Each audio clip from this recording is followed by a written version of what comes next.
Welcome back to my kitchen, everyone. On the menu today I have this delicious hearty filling stew beef Jamaican style. Stay tuned. Hashtag, I'm a big deal.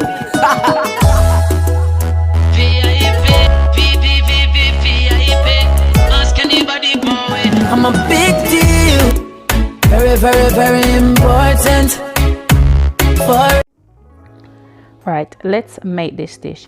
So I'm using just under 2 kilos of this beef. Now I am using the shank of the beef. I know some people probably call it the shin, and I find that this, to do like a stew is really, really nice because it's not stringy. Sometimes beef can be so tough, but this is just not like that. So to make stew beef, I always go for like the shin part of the cow.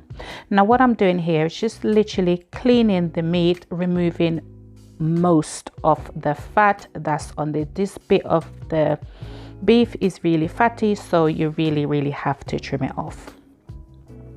And I know some people don't like to cut the fat off their meat, but yeah, that now got up my own here. I literally have to remove it because it does have a lot. And don't worry, there's still a lot of, that fat running through the meat itself, so you will still have that nice fatty bit running through the meat.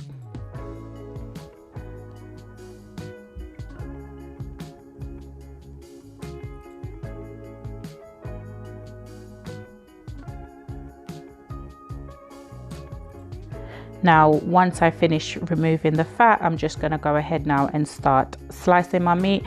Now I'm going to cut them into, just, I would say, bigger than bite-sized piece. Because remember that once the meat cooks, it will shrink. And as I said before, this is all the stuff that was removed from the meat. And like me, I'm sure none of want that's in our belly, not in my belly. So what I'm gonna do now is just gonna go ahead now and wash my meat. Yes, I did say wash my meat, and I'm gonna wash it in some vinegar and lime water. Now after I finish washing my meat, I did go ahead and pat it dry, and I'm gonna go ahead now and season it. Now I'm using all of these seasonings that's currently displayed. I used a tablespoon of all of the powdered seasoning except for the Maggi all-purpose seasoning, where I used a tablespoon and a half.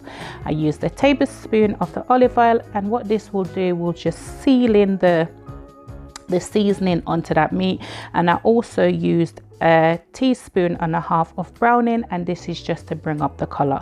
If you want it a little bit darker, you can go ahead and put a little bit more browning, so you can go ahead and put like 2 teaspoons. Don't put 2 tablespoons now, because it'll go too dark and it not gonna happen.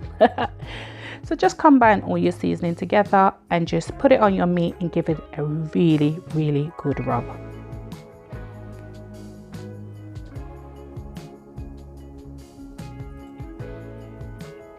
Now after I've rubbed my meat, I'm gonna go ahead now and add my ground seasoning. So here I have some chopped onions, some spring onions, thyme, garlic, ginger, some Scotch bonnet pepper.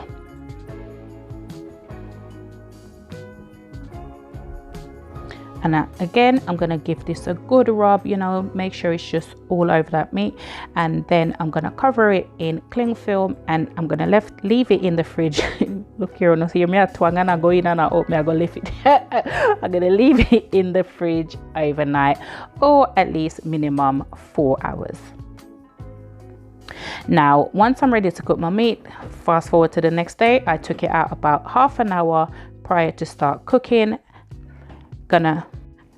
I'm using my cast iron skillet for this one. I'm gonna go ahead, heat my pan, add about a couple of tablespoons of oil, and add my meat. I'm literally gonna saute this for about 5 to 6 minutes.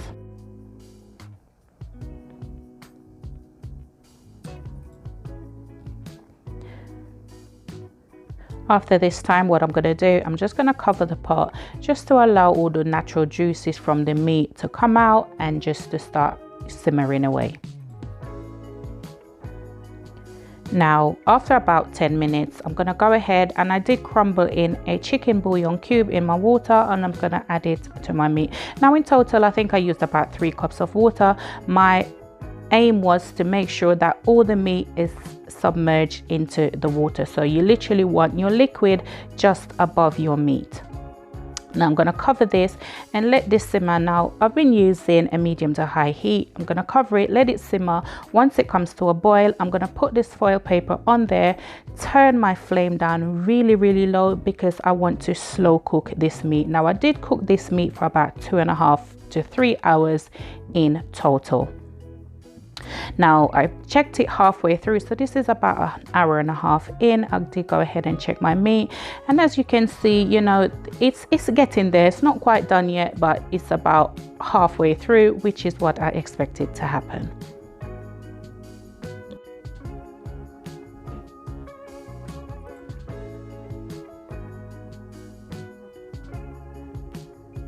So what I'm going to do is literally just top it back up with some water and cover it and leave it for about another hour. Now you can totally, now I chose to, you know, slow cook my meat because I find that it's just so much more flavorful. But you know, if you want a quick thing, you know me, sometimes throw it in at the pressure cooker and yeah, let's just move this thing quick. Yeah, so this is about 2.5 hours in, and as you can see, you know, the meat is like literally about 90% there. Not quite, you know, it's still a little bit chewy. So what I'm gonna do now, I'm gonna add some more ground seasoning. So this time I'm going with my mixed peppers, tomatoes, you know, I've added some chopped carrots, some potatoes, tomatoes, garlic, a little bit of ginger, and some crushed pimento seeds. Just gonna, you know, kind of distribute this in the pot. Now at this point, what I'm gonna do is put my flame back up to say between a medium and a high. You know, add a little ketchup, and yeah, ketchup did kind of hectic because, you know, it did that done, but true, we know, so we can throw water in the buckle, rinse out the buckle and throw it in the pot, and it was just perfect, just the amount that I needed. Crank your heat up and just let this simmer, cook away for about another half an hour. Make sure you keep checking this because once you crank your heat up, you know, the bottom might start to burn. So make sure you're checking your meat, giving it a good little stir, and baby, when you're done, you have this nice stew beef. Now all I'm doing is just removing the thyme sticks. You know, yeah, we not eat that. So, but check out this meat now. Like as you can see, this knife just goes through it. It's just so soft and tender and nice and just. And there you have it, guys. My stew beef Jamaican style in your kitchen. Done in my kitchen, in my pot, and just good up on the Sunday. And yes, you know, this was the Sunday dinner, so I did serve it up with some rice and peas and some tender stem broccoli, which is my absolute favorite. And yeah, you know, rice and peas is kind of staple in the Jamaican kitchen on a Sunday. Not every Sunday, you know, but you know, some more Sunday people like to see the little pretty rice and peas on them plate and ting. So there it is, guys. Don't forget to give this video a big thumbs up for me, and thank you so much for your support. If you haven't yet subscribed, go ahead and hit that subscribe button and turn on your post notification bell so you know when I upload a new video. Now guys, look at this, a nice hearty meal, you know, just one of them meals that's just like, yeah, there it is, that's it, Jamaican style stew beef. And as I always say, aim high, work hard but smart, because the sky's the limit and only you can limit yourself. Catch you in the next video. Bye.